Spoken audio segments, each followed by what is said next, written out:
Hi, this is Chad Sanchez, and I'm reflecting on my innovation project. So initially, I got the idea to do an e-portfolio once I realized that in the DLL program, we were doing an e-portfolio. And so when it came down to the idea of what you wanted to implement for your innovation plan, I decided, well, might as well include my students along the journey with me in the DLL program. And so essentially, went with the e-portfolio. I had to learn some things about it, create our own, and the journey's taken me quite a few places. We worked on how to create a call to action video to get people to get my campus to get the students on board with the portfolio. So that took some design, some outline, creating goals, having conversations about it, and then definitely backing up research for my innovation plan. So as you look through the video, you'll see some things that I worked on throughout this course that focuses on my innovation project, as well as having students create their own portfolios, and you can see the reflection and learning that they've done. Hope you enjoy.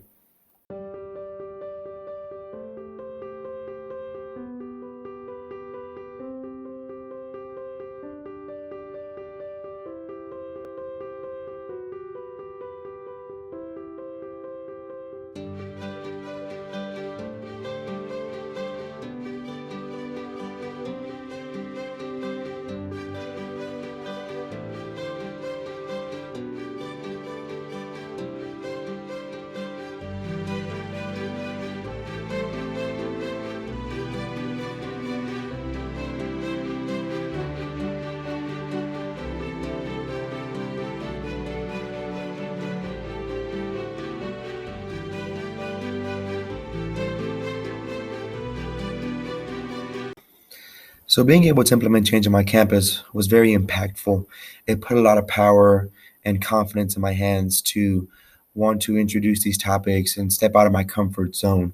Once we got the portfolio going on my campus, it took some time because we had to figure out the right way to implement it and where to implement it along the way as we were doing other things like creating a BHAG or the UDX model or creating other outlines before we started putting the outline into play. But once I decided to speak up and have some confidence in myself and speak to my teammates about implementing the portfolio, we were able to use that as a final project for our pre-AP students. And here's what some of their results ended up looking like.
So what I liked about this innovation project was that it was of my choosing. It wasn't something that was forced upon me.